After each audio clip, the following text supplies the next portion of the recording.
The all-new Egyptian god decks have dropped over last week, featuring both Slifer and Obelisk. We opened up the Obelisk deck featuring along with a $30 budget deck profile a few days ago, so be sure to check that video out as well. Today we'll be doing the same for the Slifer structure deck. We'll be opening this deck and showcasing a $30 deck profile as well. But first of all, I would kind of like to ask all you guys to subscribe for more Yu-Gi-Oh videos. Also be sure to give this video a like as we greatly appreciate the support. Let's get right into it and crack open these decks.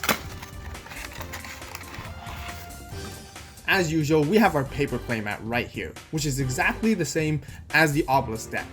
As mentioned from before, this playmat is also available in rubber cloth version as prizing from the Remote Duel Extravaganza events, which is really awesome. Starting with our holos and our very first card, we of course have Slifer the Sky Dragon.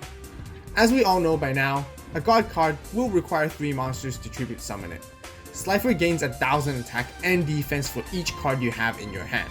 Furthermore, it can scale infinitely, meaning it can surpass Obelisk's power.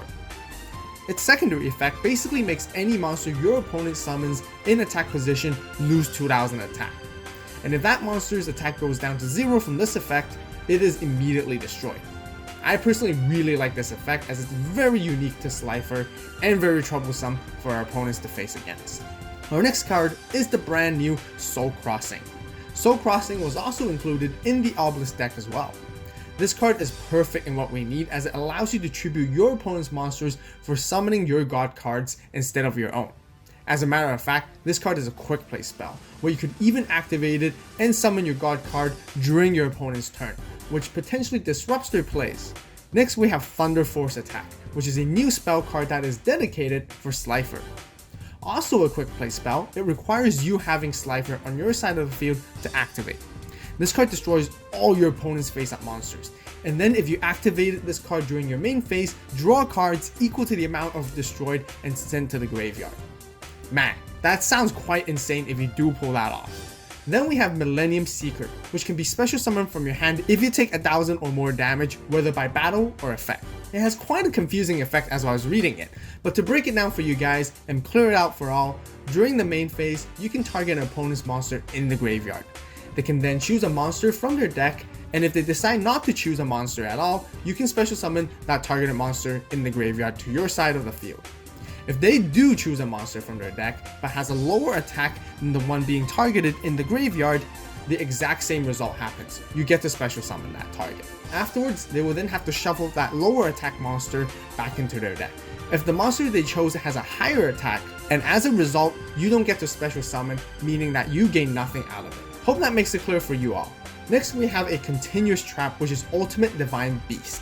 This card is really crazy, as it lets you special summon a Divine Beast monster from your graveyard when your opponent's monster declares an attack, and then you can even switch the attack target to that Divine Beast you summoned.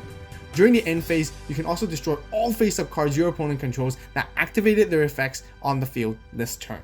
This card alone basically protects you constantly over and over again, since your god cards are always sent to the graveyard during the end phase with their own effects when they're special summoned. Right here we have Tellus the Little Winged Angel, which helps you generate tokens which could be used for tributing.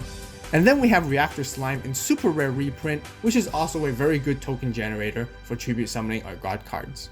We also have Harpy's Feather Duster, of course a great reprint that we all needed, and that was also included in the Obelisk deck. Moving on to our non-holo cards, we have Breaker the Magic Warrior, which is a classic Yu-Gi card, Beast King Barbaros, Nine-Tailed Fox, Phantom Skyblaster, Card Guard, Caligo Claw Crow, Electromagnetic Turtle, Breaker the Dark Magical Warrior, Scapegoat, Arima the Wicked Warden, which we have 3 copies of them, Duke Shade the Sinister Shadow Lord, Clock Wyvern, and Tenyi Spirit Vishida for all our monsters. For the spells, we got Swords of Revealing Light, Monster Reborn, Book of Moon, Enemy Controller, Pile of Avarice, March of the Monarchs, Supply Squad,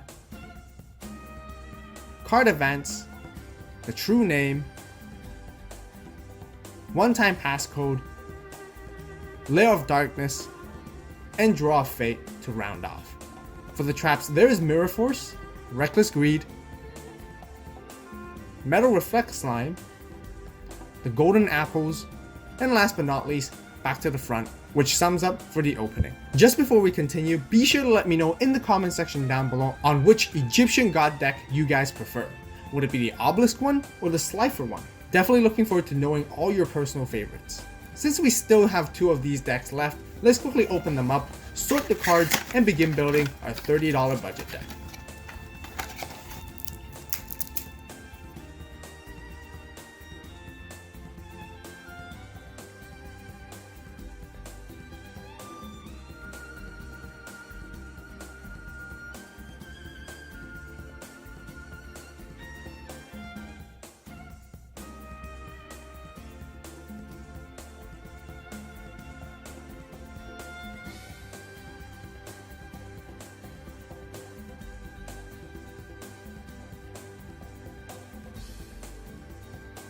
If you guys want to get some of these amazing official Yu-Gi-Oh artwork sleeves all the way from Japan, be sure to visit the AVAULT eBay store. The links will be included in the description box down below.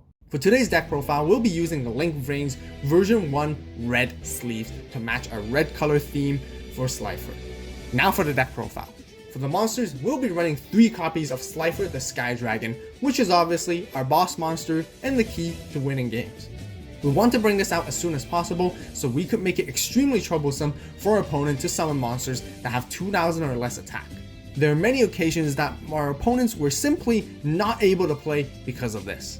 Then we have 3 reactor slimes that helps us mix tokens and get access to Metal Reflect Slime. We also have 3 copies of Arima, the Wicked Warden. This card searches for Layer of Darkness from the deck and adds it to the hand. Next, we have a Tenyi Spirit Vishuddha, a Breaker, the Dark Magic Warrior, and 2 Duke Shade, the Sinister Shadow Lords. Tenyi Spirit Vishuddha offers a quick, easy special summon of itself from the hand as long as we don't control an effect monster. Breaker provides back row removal when needed. Duke Shade is also sometimes played as an alternative beat stick with up to potential of 3,000 attack when you have accumulated a large amount of tokens with Layer of Darkness. Furthermore, it can recur your Vishuddha or Breaker from the graveyard. The other point I want to mention is that Arima also searches for Vishuddha and Duke Shade, overall emphasizing a great synergy between the cards.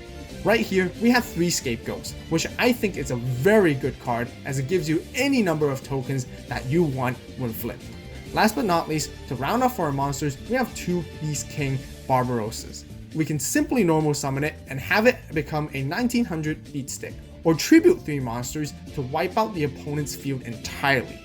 Since we generate so many tokens with this deck, we can pull this off actually quite often.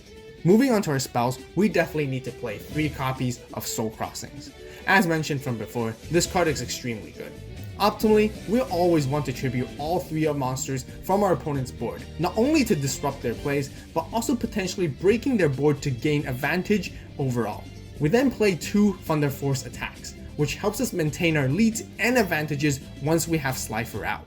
We also have 3 card advances that lets us plan ahead of our plays and even make an additional tribute summon for the turn. The next spell we have is the True Name, and we have 2 copies of them. This card combos very well with card advance since we know exactly what the top card of our deck is. Next, we have 3 Layer of Darknesses, which is our token generating field spell. We can also tribute our opponent's monster to activate card effects such as Reactor Slime and Arima, for instance. Another spell we could utilize off from Layer of Darkness is Enemy Controller, which we play 2 of them.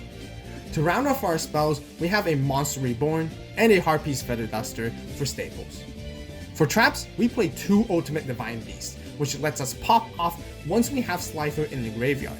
We also play 2 Mirror Forces since it is a great staple card. Last but not least, we play 1 copy of Metal Reflect Slime. 1 copy is good enough since Reactor Slime allows us to set it directly from our hand, deck, or graveyard. And that wraps up for our entire 40 card main deck. We also have a couple of other cards that I would like to mention and share with you that I considered during the deck building process. First, we have Millennium Seeker. The effect may seem a little weird, but the whole goal and the idea is that it could help you obtain a really good monster from your opponent's graveyard and use it against them, or if not, tribute it. We also have Book of Moon, which is generically a great staple to stop monsters. Next is Pot of Avarice, to recover resources and to draw cards that could power up Slifer even more during the late game. Same goes for Supply Squad and Reckless Greed, that could also access many cards into your hand very quickly.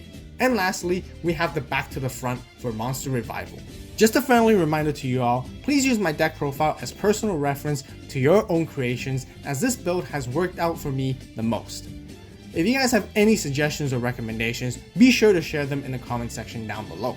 Overall, there are a variety of methods and approaches that you could play this deck. We can go with an early game aggressive approach, trying to bring out Slifer as soon as possible, floodgating our opponent from summoning any monsters. Our alternative is to opt in for an early game control with Lair of Darkness, generating as many tokens we can until we bring Slifer out for the big plays. To conclude, this deck is fairly versatile and is not as straightforward compared to the Obelisk deck. If you guys enjoyed the video, be sure to give it a like. Also, don't forget to subscribe and turn on that notification bell for more deck profiles and Yu-Gi-Oh videos. As always, thank you guys so much for watching. You guys have a great day, great night, wherever you are. Stay tuned for the next video, and this is AVAULT, signing